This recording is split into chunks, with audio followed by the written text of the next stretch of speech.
what's our golden rule? Never, ever, ever stop on the side of a big rig. He's got the turn signal on, although his left turn signal is more than broken, it's completely missing. So this driver is in violation right now, and there is no license plate.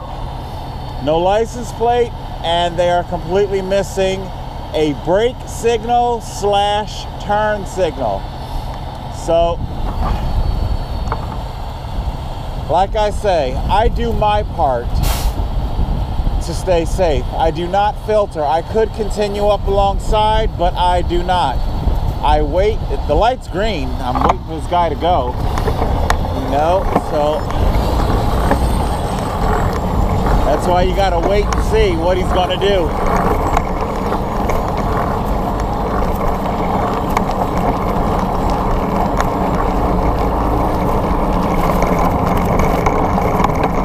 And of course, if he is turning left, I wouldn't know.